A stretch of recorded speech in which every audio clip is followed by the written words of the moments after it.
Spawning in the bottom right of Ephemeron. It's the pink Protoss. College Wings. College Wings representing Ris3n competitive in this alpha amateur match. And in the top left, as the golden Zerg, it's Zerg White, which is really confusing because he's actually yellow, but we'll let it slide.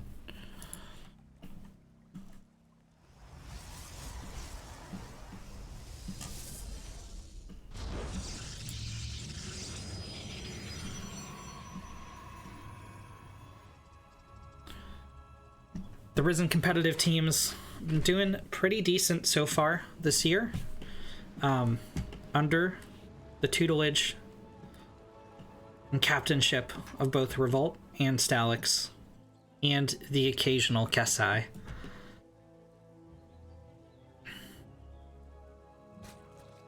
The Ris3n roster also bolstered by our recent merger with 4GN. Gonna have to see how these boys stack up today. There's been a little bit of a break over the holiday season, so it's gonna be the first match back for a lot of the Ris3n players.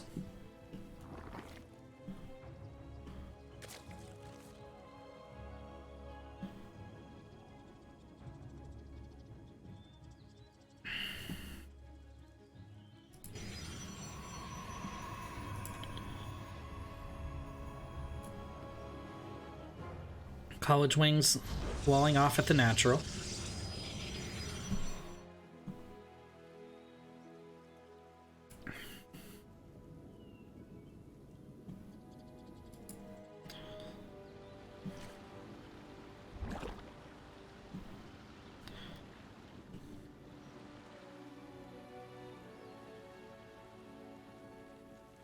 Zerg White going for 2 scouting links, probably going to try and run them through the wall. He did get link speed, and he is staying in gas, which is an interesting choice. In the ZVP matchup, you know, you don't really need that gas very quickly. Okay, well, that explains it. There's a Baneling nest, and we should see increased numbers of lings very soon. First 2 lings moving forward. College Wings pushing out with an Adept. We'll see the initial 2 lings, but that's not really a giveaway for what's about to happen. Has he scouted the Baneling nest? He has not.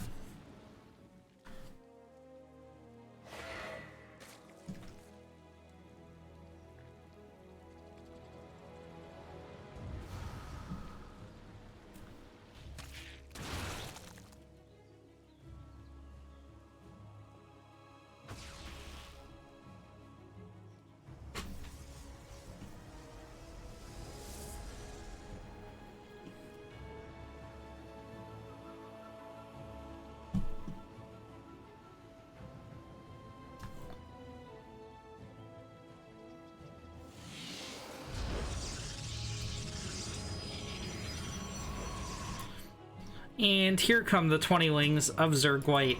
Only a Stalker in the wall. Stalker is the weakest unit you can have here, other than like a sentry with no energy. The Banelings are going to do terrible, terrible things to this Protoss.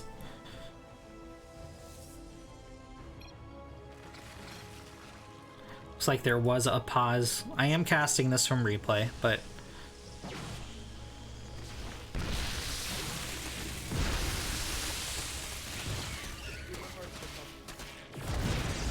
College Wing's gonna have a pretty tough hold.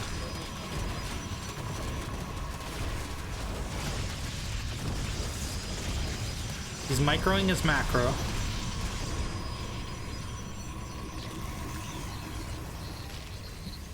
And wave 1 is held. However, I mean, 18 more lings streaming across the map for Zerg White. It's going up against this wall. I think this is still a full wall off. But these Banelings connecting like right here with all these pylons. Oh man. Yep, down it goes. The lings are in. 2 Immortals. Probably not going to be enough to hold this off.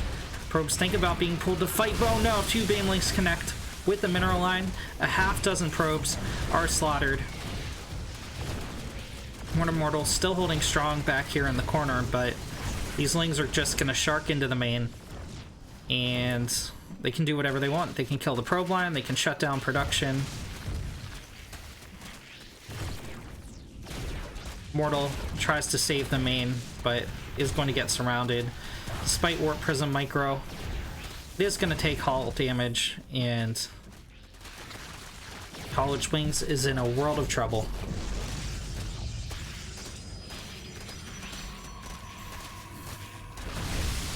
More Banelings connecting with the probes. Not the best hits, but College Wings is so far behind at this point. Like, any damage at all is absolutely devastating. The main Nexus down below half hull health. These units will be able to clean it up, but the Lings have once again broken through the wall, taking down even more workers, going after the natural Nexus. Zealot's trying to fight, but Baneling explodes. Lings get a wraparound on the Immortals. And despite the Warp Prism's best efforts, these Immortals are very low on health. Zergwite is expanding behind this.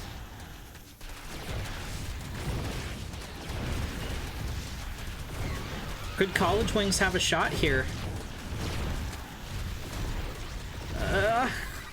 The Wings don't finish off the Immortals. They're going after the Nexus, and they will get the kill.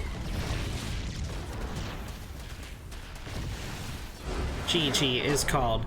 And Zergwite takes game number 1.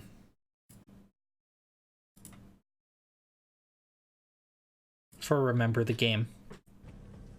Up second in the roster for Remember the Game, it's the Golden Zerg Technique.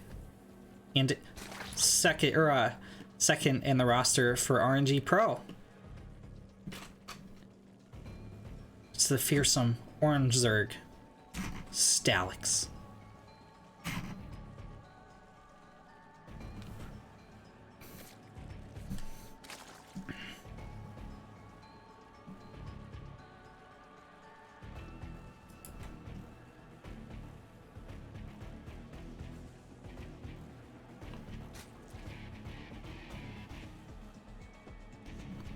Remember the Game has taken the College Wings off of the Phoenix. But, orange is the part of the flame that burns brightest. Let's see if Stalix can rise from the ashes of Risen's first loss. Technique going for the pull first against Stalix's hatch first.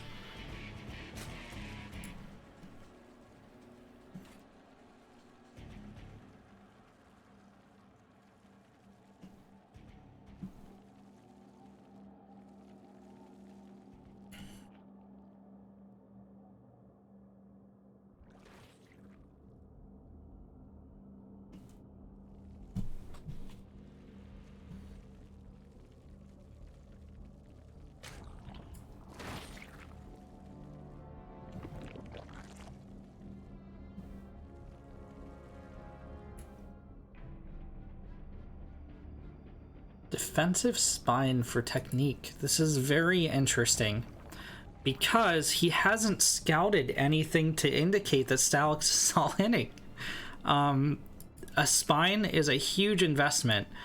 Another interesting thing is the Overlord placement. So Technique's Overlord placement here is directly to catch a Ling Flood. He didn't rally directly to the third. He sent it down the middle attack path, so if the first Overlord missed it or his eyes weren't on the minimap, the second Overlord would catch an all-in. And that means Stalix is going to be able to see whether or not Technique has an early third, earlier than Technique is able to see Stalix's. It looks like it is going to be on time enough, though. Also means Stalix is less weak to this attack path over here, at least while those Overlords are passing. It didn't come into play this game, but something interesting to note. Technique is 3 workers behind thanks to that spine crawler offensive, or that expensive spine crawler. Stalix gonna throw down a Baneling Nest.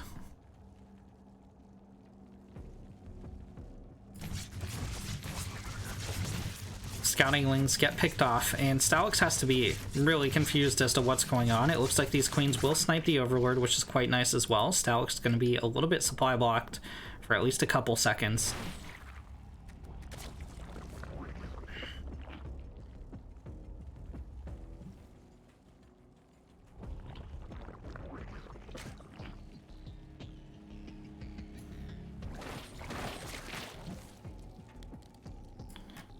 Technique grabbing 2 gas. Stalix going for a Roach War and wall off.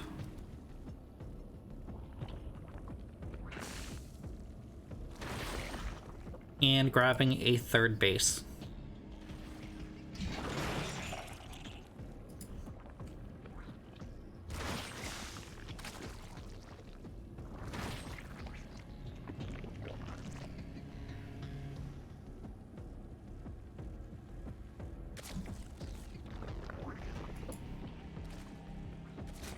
Macro hatch coming out for Technique as well. Stalix going to a lair.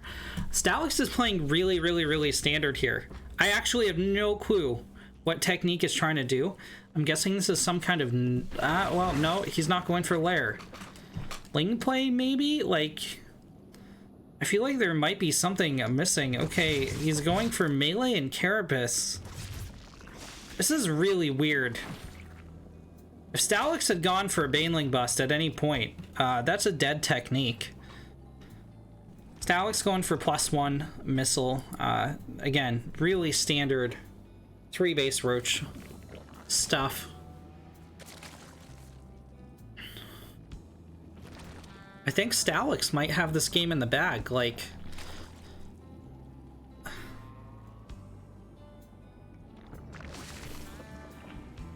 Stalix also going for Carapace. He's keeping on top of scouting. Sees the queen count. Like, this is not a normal amount of queens, especially on 2 base. Stalix is also going to have this slight economic advantage. He didn't take too much advantage of it, only putting 5 drones on this 3rd base.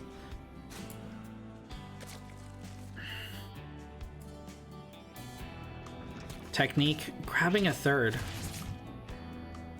Did he didn't get Ling speed until just now. Oh my god. Okay, so now he's going for the Ling speed. Now he's going on the attack. +1/1 hasn't even hit yet. But Stalix is down 12 army supply. It's going to be a tough hold at this 3rd. Easy hold at the natural. All these drones are going to go down.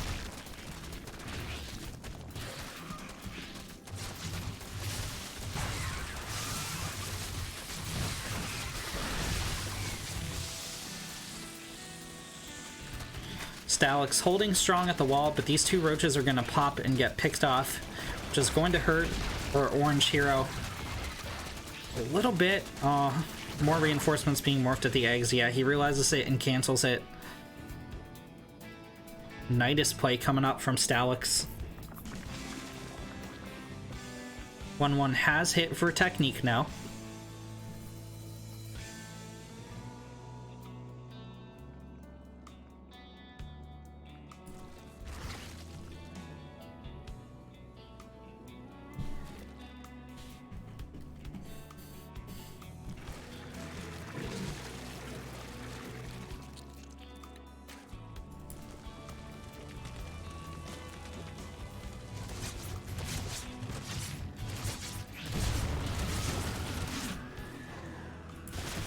Wow, that misclick. 1/1 Lings are going to clean up this Roach ball, and Stalix is in a lot of trouble. He's going to launch a Nidus on the other side, but...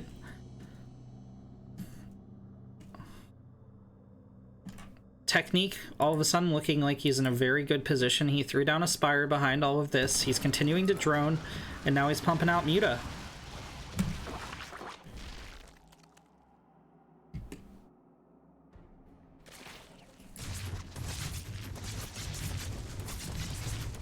Stalix taking out his wall.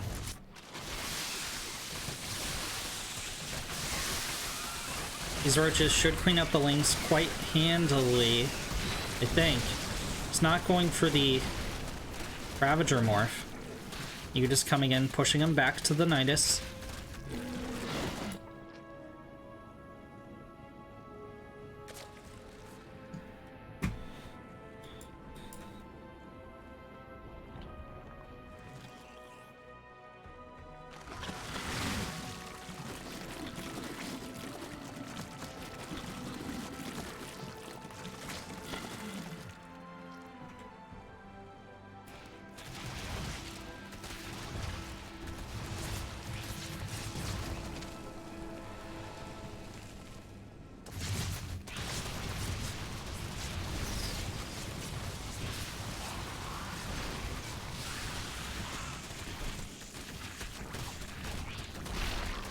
Techniques broken through the wall. Stalix's roaches return home to defend. But Stalix, down 20 workers in the mirror matchup, is going to go for another Nidus play. However, I don't know that he unloaded fast enough to deal with this. He's going to clean up a lot of lings, but the muta count is so high, and Stalix just has no way to deal with this. He has the Hydra Den on the field, but that's not the important part. The important part is actually the Hydras. And Stalix just doesn't have any. He does have +2 Carapace, which is going to help these roaches tank damage. If he was able to get a Nidus up and then just YOLO into the main production centers and things, that could swing this game in his favor, but he just got caught off guard by that Ling Flood, and ooh. These mutas, I think, accidentally positioned to intercept the incoming units from the Nidus.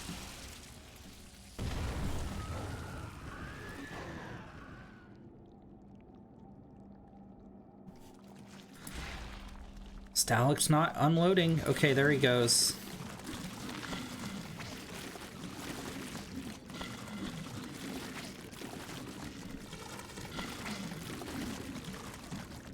Kind of weird, like they have this mouth, right, but they clip out the side. Anyway, Stalix a little bit supply blocked as he pushes forward.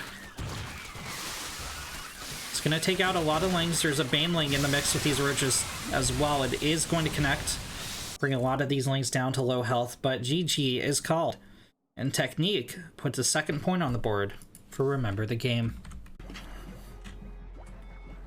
In the top right, as the yellow Zerg, it's Opaya.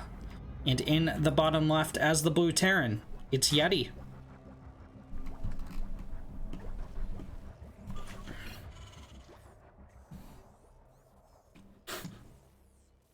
Opaya is saying wrong spawn location.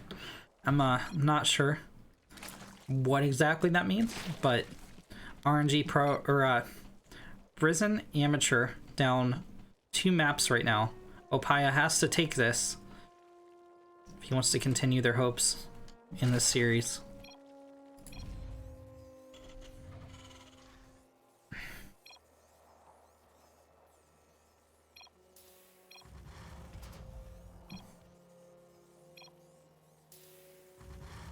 I think Stalix is, Opaya is, sorry, I'm trying to read the chat and also...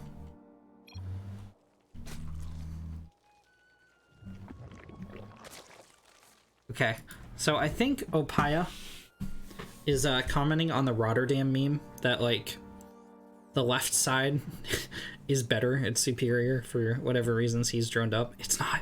It's... We're just gonna humor him, but it's not. It really isn't. Both sides are totally equal. You have a 50% chance of winning the game.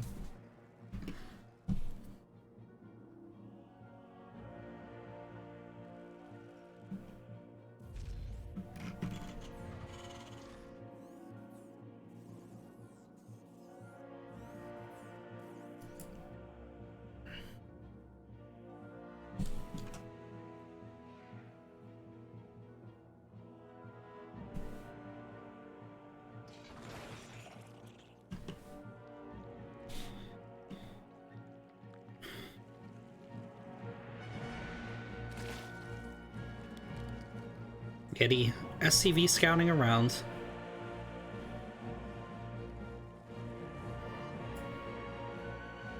Haya continuing to drone out 4 defensive lings to fend off the Reaper. We have standard ZVT in play.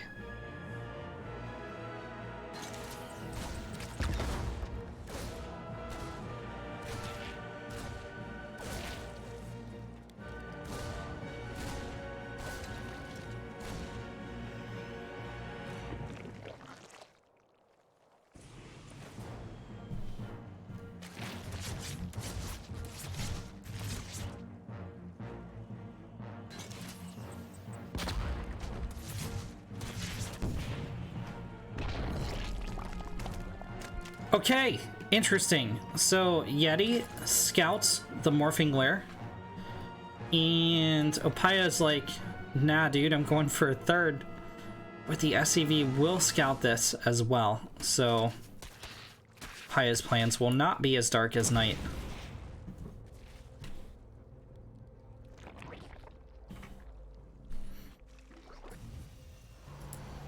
Yeti just calmly continuing on with his game plan. Tech Lab on the barracks, a couple Hellions coming out. And it looks like he is going to swap this Tech Lab onto the starport.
Things super calm on Eternal Empire. This is one of the more macro maps in the pool.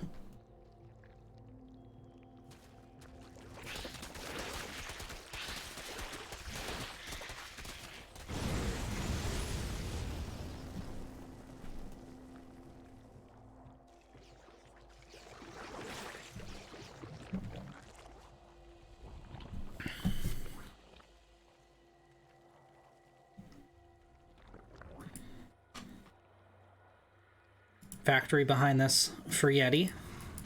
Battle cruiser coming out.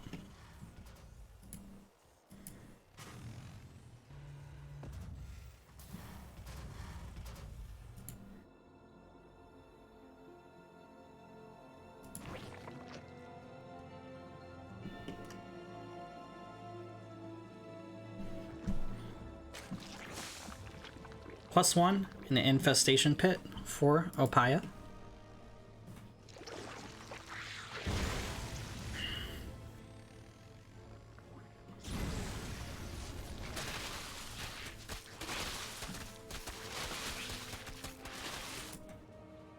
There's the blink from the BC, but the Hellions are not going to be fighting at other locations. Spore already starting to put in work. BCs, of course, can 1v1 Spores.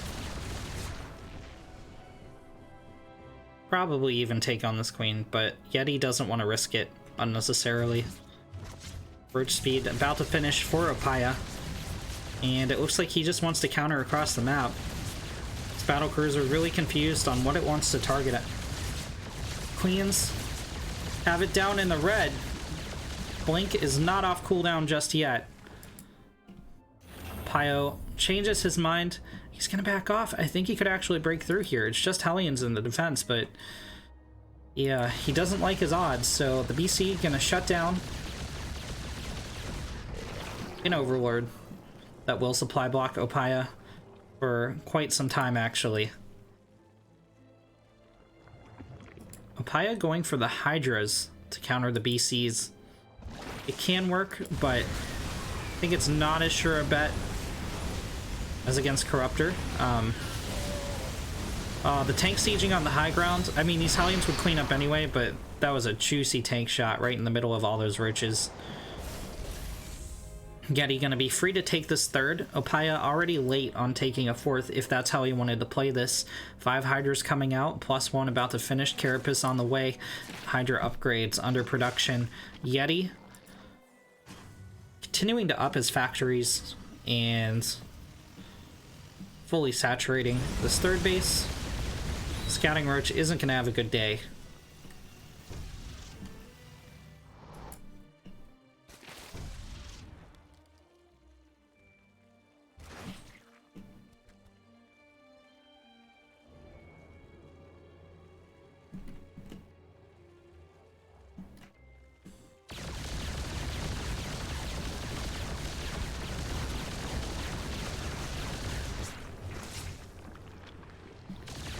BC's gonna get 4 drones.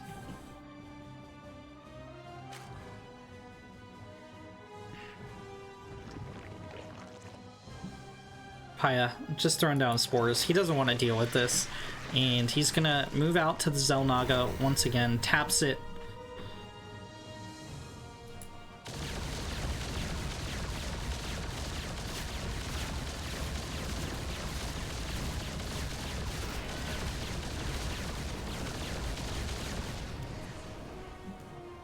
Cloak about to finish for Yeti as well.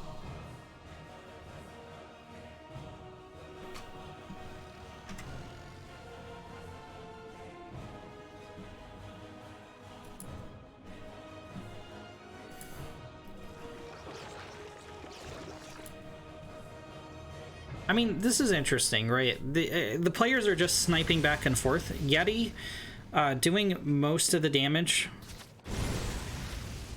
He is going to be up in army supply as well as heavily up in workers. Opaya could definitely still pull it back here. Hive Tech is about to finish from like Mass Corruptor Broodlord, something like that, and then pushing out at the correct time could decimate this army. Something like Corruptor Mutalisk. But the tank count is so huge. You know, if Opaya goes for anything, he's going for Swarm Host. Okay, alright. Alright, weird flex, but okay.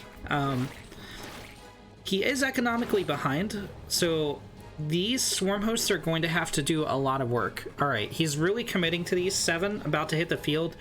The game's going to be about not letting him get picked off by the battle cruisers, not letting him get picked off by the Banshees. Oh no. Yeah, this army cannot engage here. Ravager Cocoon is going to be left behind.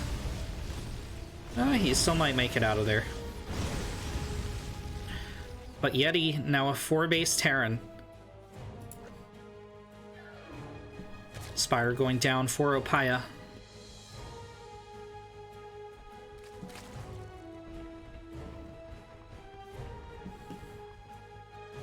I feel like it might just be too late for these Swarm Hosts. Here come the Hellions. Clearing out the creep. Massive siege tanks, BC behind them. There's the Locust Wave, but Blue Flame Helion's going to clean them up pretty quickly. And not enough damage was done for the main Zerg army to engage. Oh, Mass Ravager Morph. I don't think Yeti would be able to close in time to deal with this. He's gonna try. No, the Ravagers pop. Opaya cannot push into this tank line.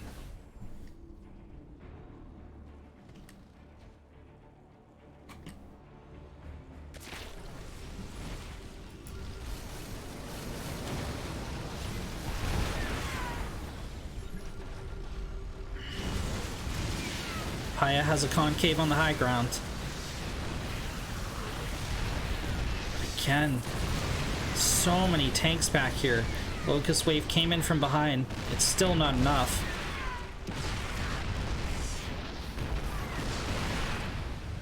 Yeti moves out of 5th base, building 6th.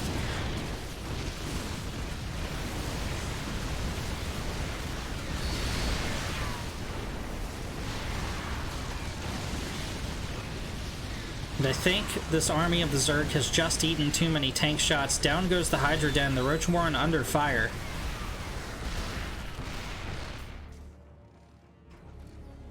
Thor Hellbat coming up from the back.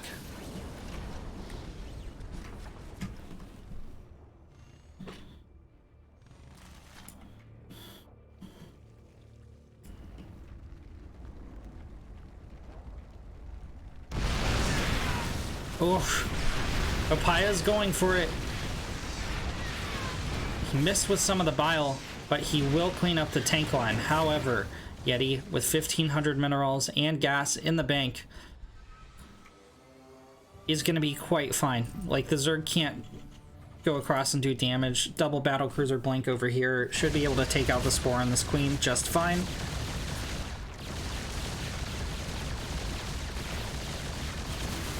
Paya gonna try and zone this out with corrosive bile, but he hits 3 of his own Ravagers. Oh, on a for Zerg on this low in economy, losing 3 Ravagers is huge. Yeti is remaxed.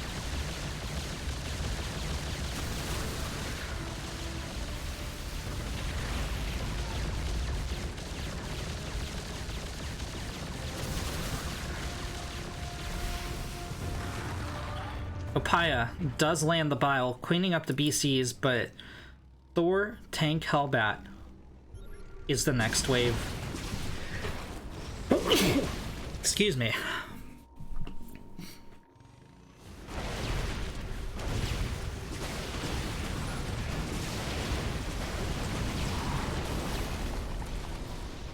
Yeti clearing up a large chunk of creep. This is his territory now.